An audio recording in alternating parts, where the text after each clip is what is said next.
시간이 되었으므로 2025년 2월 5일 수요일 아침 예배를 시작하겠습니다. 다 같이 사도신경으로 우리의 신앙을 고백합니다.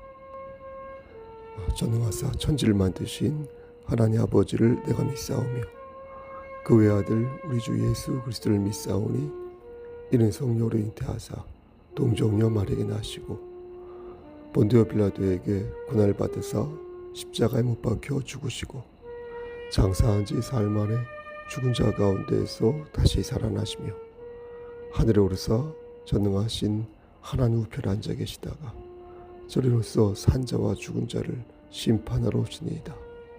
성령을 믿사오며 거룩한 공예와 성도가 서로 교통하는 것과 죄를 사해 주시는 것과 몸이 다시 사는 것과 영원히 사는 것을 믿사옵나이다. 아멘. 거룩하시고 자비로우신 하나님 아버지, 하나님의 크신 사랑을 진심으로 감사드립니다. 오늘도 우리에게 새로운 하루를 열게 하셔서 예배로 하루를 드릴 수 있도록, 예배로 하루를 열 수 있도록 허락하여 주신 은혜 감사합니다. 하나님, 오늘도 성령 하나님과 동행하는 삶을 살 수 있도록 하시고 말씀 안에서 의의 열매를 맺을 수 있도록 도와주시옵소서. 악한 마귀가 우리를 유혹할 때에 하나님 말씀으로 물리칠 수 있도록 하시고 하나님 말씀 안에서 반듯하게 세워지는 그리스도인 되어 그리스도의 장인으로서 빛과 소금의 역할을 잘 감당할 수 있도록 도와주시옵소서. 이 시간 간절히 바라고라는 것은 심신이 연약한 우리의 지체들을 위해 기도합니다. 하나님, 저들에게 찾아가 주셔서 여호와 라파 되신 하나님께서 저들의 질병을 치료하여 주시기를 소원합니다. 여호와 샬롬 되신 하나님께서 저들에게 세상이 줄 수 없는 참 평강을 허락하여 주시기를 소원합니다. 그리하여서 이 땅 살아갈 때에도 머리가 될진데 꼬리가 되지 아니하도록 하나님께서 늘 함께하여 주시옵소서. 군복무 중에 있는 성윤이와 그리고 윤영이를 위해 기도합니다. 윤영이가 조금 다리를 다쳤는데 속히 나을 수 있도록 하나님께서 함께하여 주시기를 소원합니다. 우리의 자녀들이 솔로몬에게 허락하신 지혜와 아브라함에게 허락하신 믿음을 가지고 이 세상에서 이기는 자, 승리하는 자가 될 수 있도록 도와주시옵소서. 모든 말씀 예수 그리스도 이름 받들어 감사하며 기도드렸사옵나이다. 아멘. 하나님 말씀 보겠습니다. 평상시보다 목소리가 좀 더 작을 텐데요.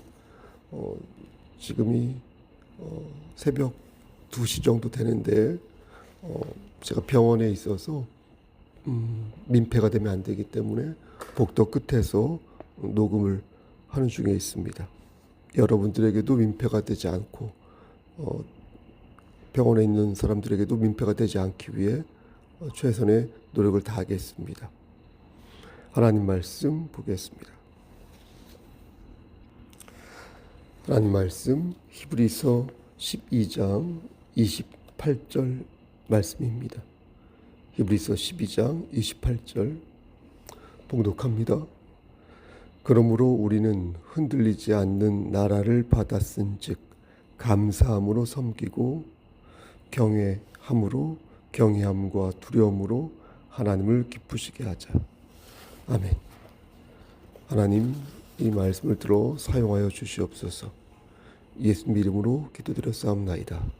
아멘. 여러분, 혹시 신사도 운동이라는 말을 들어보셨습니까? 신사도 운동이란 말 그대로 새로운 사도와 선지자가 지금 이 시대에 등장하였다는 것입니다. 여러분, 이해가 되십니까? 예수님 시대에는 12제자와 사도들이 있었지 않습니까? 그런데 이런 사람들이 오늘날에 다시 등장했다는 것입니다. 그럼 저도 새롭게 등장한 사도이고 선지자일까요? 답을 하기 전에 그들이 말하는 신사도의 특징을 말씀드리는 게 우선일 것 같습니다. 이것을 말씀드리면 단박에 제가 사도인지 신사도인지 아닌지 판가름 날 것입니다. 신사도 운동을 추종하는 사람들은 선택된 사도들이 지금도 하나님으로부터 직접 계시를 받을 수 있다 혹은 받는다 이렇게 주장합니다. 그러므로 이러한 사도나 선지자를 비판하는 것은 곧 하나님을 비판하는 셈이 되기에 절대 해서는 안 되는 행동이 된다고 말합니다. 그럼 저는 어떠합니까? 저는 하나님으로부터 직접 계시를 받고 있습니까? 그렇지 않습니다.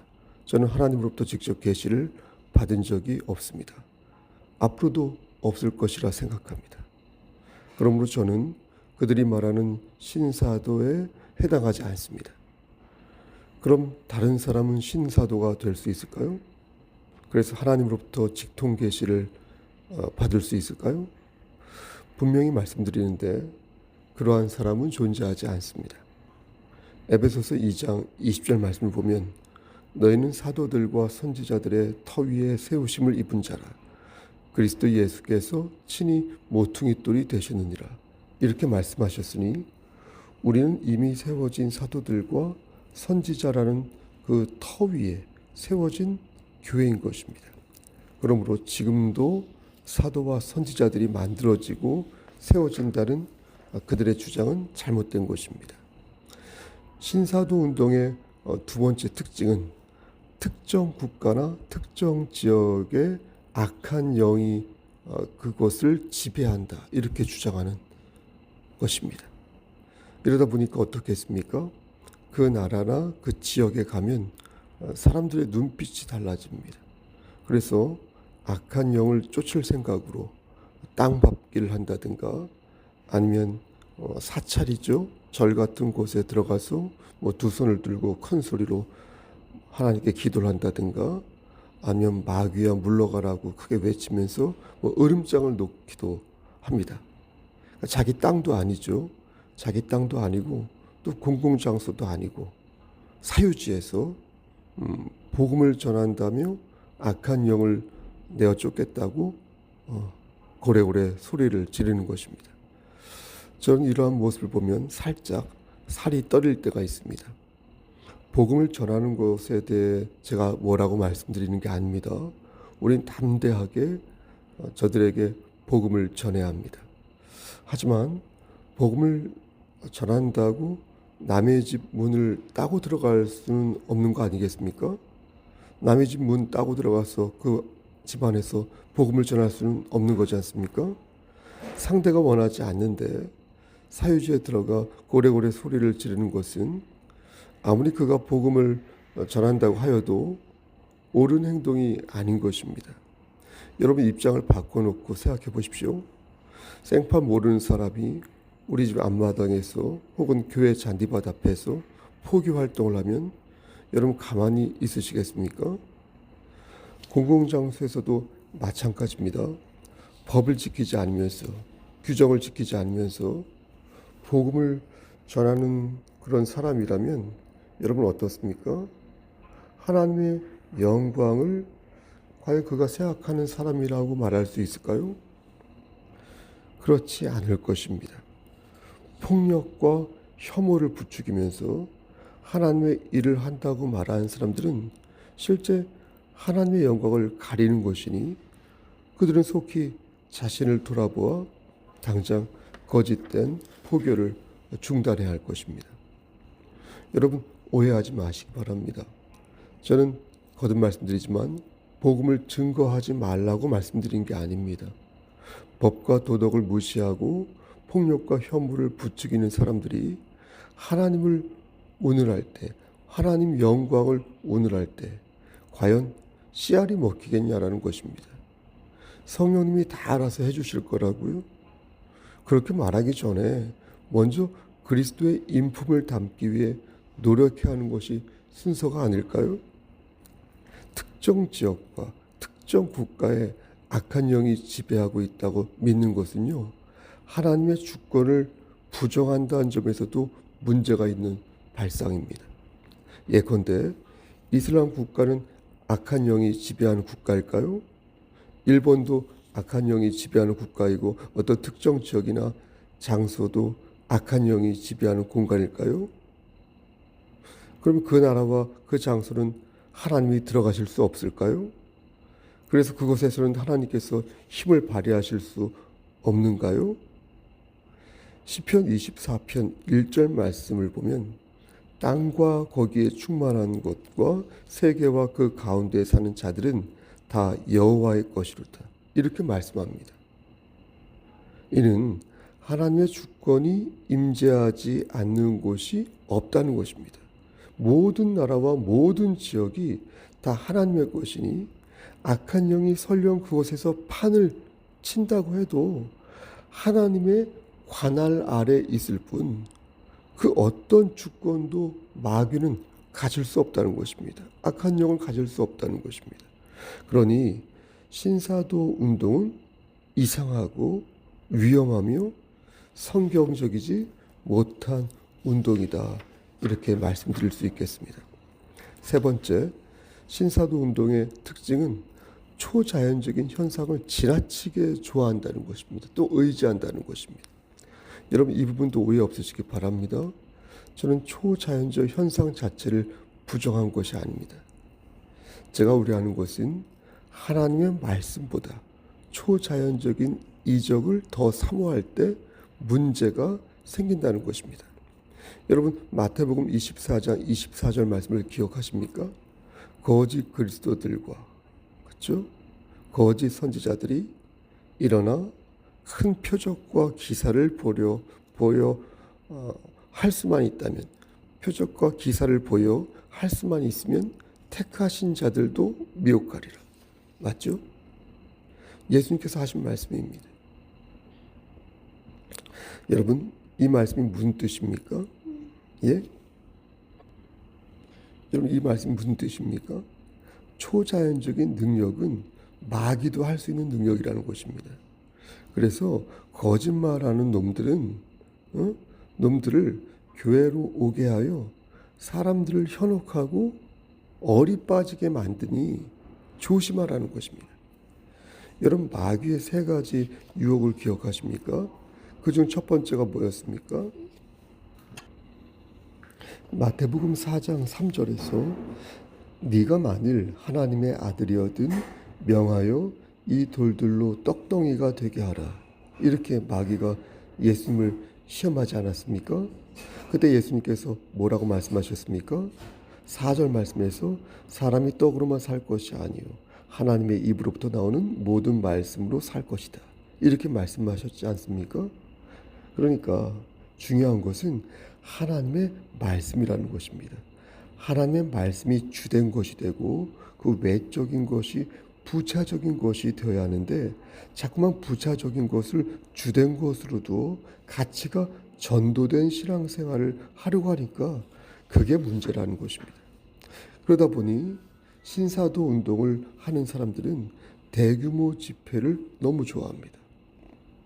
뭔가 사람들을 압도할 수 있는 시각 및 청각적인 분위기를 의도적으로 연출하고요. 감각적이며 감정적인 그런 환경을 배경을 조성함으로써 성령의 강한 임재를 막 이렇게 이끌어내려고 합니다. 그러나 여러분 보십시오. 성령님은 하나의 인격을 가진 하나님이시지 우리가 오라면 오고 가라면 가는 그런 부안해동의 존재가 아닙니다. 다시 말씀드려서 우리의 감정에 휘둘리시는 분이 성령님이 아니라는 것입니다. 자꾸 이런 생각을 하게 되면 어떻습니까? 성경적 진리에 기초한 신앙이 약화되는 것입니다. 그래서 건강한 신앙생활을 할 수 없게 되는 것입니다. 하나님의 언약이신 예수 그리스도 외에 자꾸 다른 것을 첨가하려고 하면서 추가하려고 하면서 건강하지 못한 신앙생활을 하게 된다는 것입니다. 그러다 보니 신사도 운동에 빠진 사람은 사회에 적응을 잘 못합니다. 계속 겉도는 거예요. 공감 능력도 떨어져서 외톨이처럼 사는 경우가 많습니다. 자신들은 성령님의 음성을 들으며 경건한 삶을 살고 있다고 말하고 생각하지만 정작 그들의 얘기를 자세히 들어보면 혐오와 폭력과 지나친 신비주의에 빠져서요, 자기 감정 중심의 신앙생활을 하는 때가 정말 많은 것입니다. 그러다 보니 목사가 아닌데도 자기 마음대로 막 안수를 합니다. 개인의 영적인 책임을 중요하게 생각하다 보니까, 자기가 사도요, 자기가 선지자가 되었다라고 생각하여서 자신의 체험을 하나님의 음성이요, 하나님이 주신 체험이라고 여기는 것입니다. 하나님의 말씀보다 자신의 주관적인 체험을 우선으로 여겨서 성도들의 마음을 흔들고 마치 자신을 하나님과 사람을 이어주는 중보자로 여기는 것입니다. 하지만 여러분, 그것은 매우 잘못된 생각입니다. 그것은 마귀의 괴울인 것이죠. 결코 하나님의 뜻이 아닙니다. 여러분, 왜 그렇습니까? 우리의 유일한 중보자는 오직 예수 그리스도 한 분이시기 때문입니다.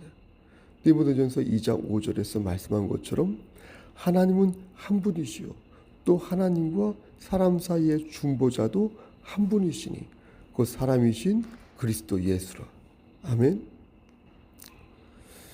말씀 마치겠습니다. 사랑하는 성도 여러분, 우리는 복음의 본질을 바로 알아야 합니다. 복음의 본질은 우리 주 예수 그리스도입니다. 하나님이 우리와 체결하신 당신의 언약이 바로 복음의 본질입니다. 만일 우리가 복음의 본질이신 우리 주 예수 그리스도를 잊어버리고 내 개인의 감상과 체험과 어떤 경건에 침잠한다면 정작 우리는 말씀으로 역사하시는 하나님의 메시지를 들을 수 없게 될 것입니다. 그래서 결국 영적으로 쇠락해서 망하고 말 것입니다.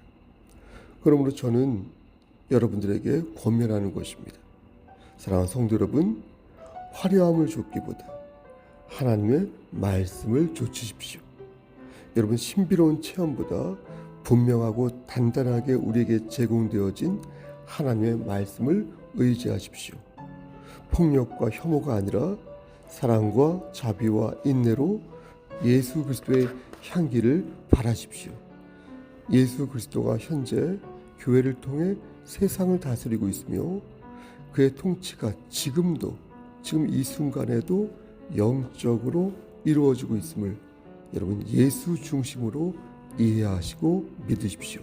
그리고 하나님께서 정하신 그날에 예수 그리스도와 함께 영원한 생명을 누릴 것이라는 그 소망을 가지시고 건강하고 반듯한 교회 공동체를 함께 만들어 갔으면 좋겠습니다.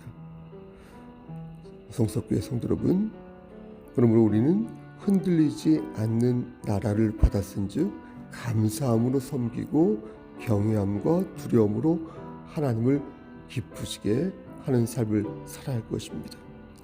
우리는 흔들리지 않는 나라, 곧 우리 주 예수 그리스도를 당신의 나라로 받았으니 내 경험과 내 체험에 의지하지 말고, 그런 것들을 의지하지 말고, 전적으로 의지하지 말고 하나님이 주신 은혜에 감사하며 하나님만 의지하고 두려움으로 하나님을 기쁘시게 하는 삶을 사시기를 우리를 죄에서 구속하여 주신 주 예수 그리스도의 받들어 감사하며 축원합니다.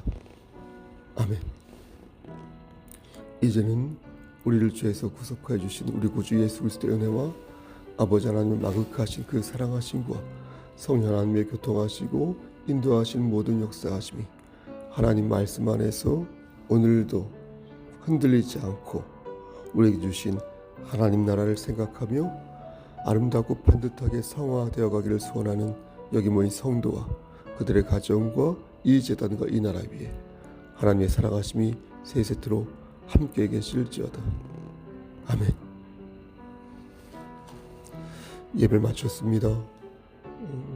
작년 9월 15일 날에 이 병원에 입원했었는데 거의 4개월 만에 왔는데 의사와 간호사들이 저를 알아보는 거 보고 이걸 어떻게 생각해야 될지, 좋아해야 될지 안 좋아해야 될지 헷갈렸습니다. 여러분 건강 유의하시고요. 오늘은 수요 예배가 있으니 기억하여 주시길 바랍니다. 여러분 무슨 일 있으면 연락 주십시오. 샬롬.